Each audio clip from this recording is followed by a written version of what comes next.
Hello friends, मैं अनीस आप सभी का टीचिंग अड्डा पे स्वागत करते हैं। वीडियो जो है कंप्लीट तक देखिएगा। वीडियो अगर कंप्लीट तक देखेंगे तो आपकी सारी डाउट जो होगा क्लियर हो जाएगा और सब कुछ समझ में आ जाएगा। इसलिए आपसे कह रहे हैं कि वीडियो पूरा कंप्लीट तक देखिएगा। तो चलिए हम लोग स्टार्ट करते हैं किशोरावस्था। किशोरावस्था को देखते हैं। तो किशोरावस्था भी कहाँ कितना उसका एज होता है, तो किशोरावस्था 12 से 18 साल तक होती है। कितना होता है? 12 से 18 साल। लेकिन किशोरावस्था को दो भागों में बांटा जाता है। किशोरावस्था को कितने भागों में बांटा जाता है? दो भागों में। चलिए इसको एक एक करके देखते हैं। देखिए किशोरावस्था को जो है दो पार्ट में, एक पूर्व किशोरावस्था, एक उत्तर किशोरावस्था बोलते हैं। एक बोलते हैं पूर्व किशोरावस्था, दूसरा बोलते हैं उत्तर किशोरावस्था। तो पूर्व किशोरावस्था जो होती है 12 से 16 साल होती है और उत्तर किशोरावस्था जो होती है वो 16 से 18 साल होती है। एक बार और समझ लीजिए, पूर्व किशोरावस्था 12 से 16 साल और उत्तर किशोरावस्था जो होती है 16 से 18 साल तक होती है। बात समझ में आ गया होगा? बिल्कुल आ गया होगा। चलिए ठीक है। अब देखिए किशोरावस्था जो होता है इसमें एक वैज्ञानिक है, मनोवैज्ञानिक है, जो कि अपना एक थ्योरी दिए हैं। उन्होंने कहा है कि तूफान, तनाव एवं तूफान की अवस्था स्टैनली हॉल ने बताया है कि मतलब कि ये अवस्था जो होती है बहुत ज़्यादा बच्चे जो रहते हैं तनाव में रहते हैं। ठीक है ना, क्योंकि बहुत सारी प्रॉब्लम आती है इस अवस्था में। बहुत सारी प्रॉब्लम आती है। जैसे प्रॉब्लम क्या होता है कि उनकी खर्चा मेंटेन करना, ठीक है ना, कोई भी बातें कहीं पे शेयर ना करना, अपनी मम्मी पापा से ना बताना। तो बहुत सी चीज़ें होती है कि इसमें बच्चा तनाव में रहता है। और तूफान की अवस्था की मतलब इस अवस्था में अगर बच्चा सुधर गया, इस अवस्था में बच्चा बन गया तो उसकी ज़िंदगी क्या होती है? बन जाती है। इसलिए तूफान की अवस्था कहा जाता है। इस अवस्था को क्या कहा जाता है? तूफान की अवस्था कहा जाता है कि इस एज में अगर बच्चा क्या होगा? बन गया तो बन गया, बिगड़ गया तो बिगड़ गया। इस अवस्था में जो भी जिसका भी बच्चा रहता है इस अवस्था में अपने माता पिता को अधिक से अधिक क्या करना चाहिए? अपने बच्चों को केयर करना चाहिए। इस अवस्था में बच्चे के साथ फ्रेंडशिप, माने अपने माता पिता जो होगा अपने फ्रेंडशिप मतलब बच्चों के साथ अपने फ्रेंड की तरह बिहेवियर करे। फ्रेंड मतलब समझ रहे हैं ना, मतलब दोस्तों की तरह। क्या और क्या हाल चाल है, क्या चल रहा है अपने जीवन में, ऐसी बिहेवियर किस अवस्था में करेंगे? अपने ये करेंगे किशोरावस्था में। किशोरावस्था में क्या करेंगे? ये हमारा क्या करेंगे? आप उसके साथ, बच्चों के साथ बिहेवियर करेंगे। हमने बताया किशोरावस्था को दो भागों में बांटा जाता है। एक हमारा होता है पूर्व किशोरावस्था, दूसरा होता है उत्तर किशोरावस्था। अब किशोरावस्था में हम लोग पढ़ते हैं कि किशोरावस्था में कौन कौन सी घटनाएं घटती है, बच्चे के अंदर कौन कौन सी घटना होती है।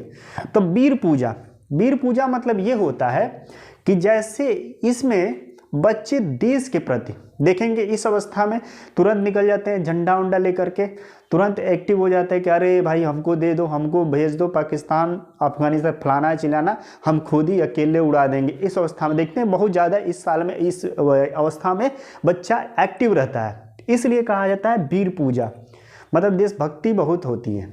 ठीक है ना। पहचान की संकट, दूसरा क्या होती है? पहचान की संकट। पहला हो गया वीर पूजा, दूसरा होती है पहचान की संकट।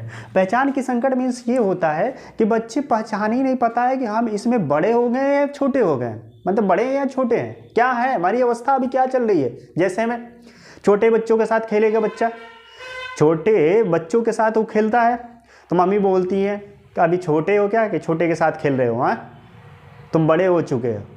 यही कहीं मम्मी पापा बैठ के बात करते हैं तो बेचारे को डांट देते हैं कि तुम बड़े हो चुके हो क्या, तुम बड़े हो चुके हो, हाँ, कि तुम बीच में बोल रहे हो। तो समझ ही नहीं पा रहा है कि हम छोटे हैं कि बड़े हैं। संकट क्या होती है?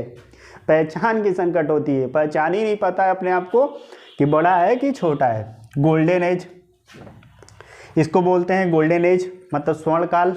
गोल्डन एज मीन्स ये होता है कि बच्चा जो इसमें अगर बन गया, मतलब कि अपने आप को इस एज में संभाल के रख लिया, उसकी जीवन बन जाती है।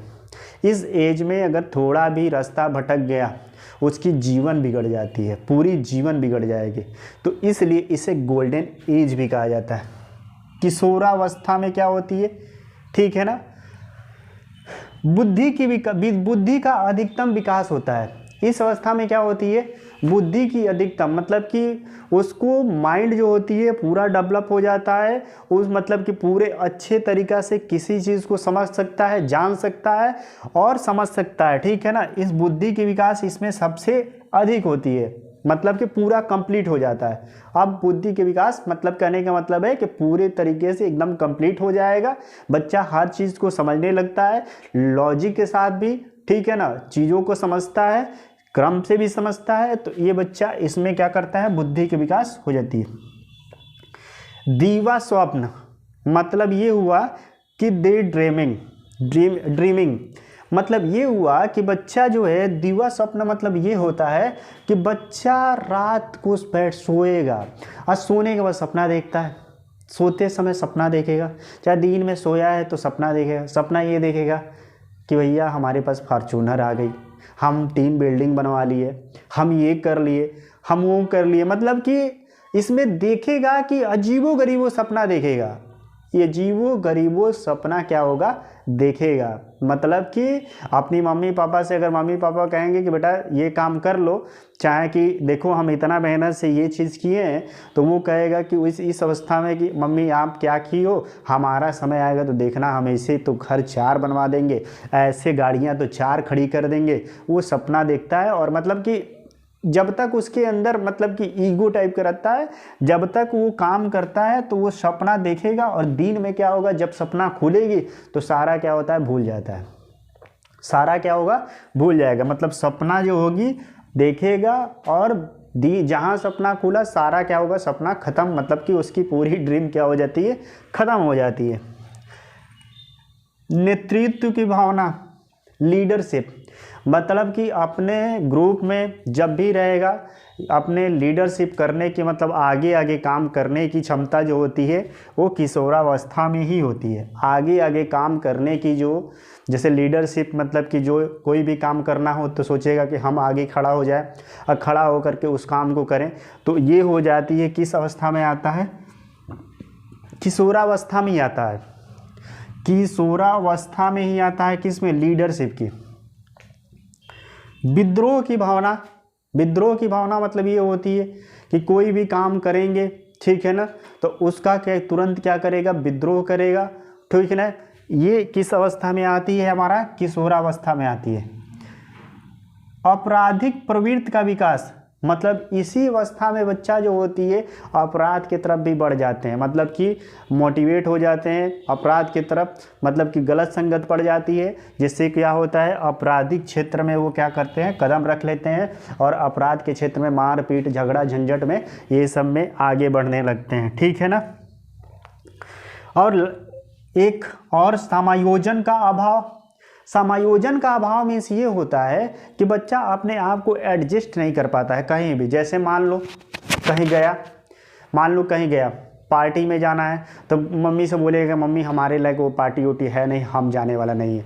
चाहे रिश्तेदार के पास जाना है तो बोलेगा, मतलब कि अपने आप को वो एडजस्ट नहीं कर पाता है। समायोजन जिसे बोलते हैं ना, ठीक है ना, एडजस्टमेंट, वो एडजस्ट नहीं कर पा रहा है अपने आप को कहीं भी जा कर के, क्योंकि उसे समायोजन का क्या होता है, अभाव होता है, ठीक है ना। तो अगर मान लो कि एडजस्टमेंट मतलब ये होती है कि बच्चा जैसा जिस इन्वायरमेंट में जाता है उसी इन्वायरमेंट में ढल जाता है, उसी को बोलते हैं समायोजन बोलते हैं।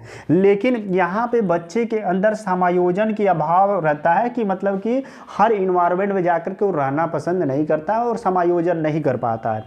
बसंत काल की भावना, बसंत काल मतलब होती है साल में, जैसे बसंत काल एक बार आता है उसी तरह पूरे लाइफ टाइम में, पूरे जीवन में एक बार किशोरावस्था आता है, ठीक है ना। और किशोरावस्था में एक बार आता है और ये अवस्था निकल जाती है तो फिर अवस्था वापस नहीं आता है।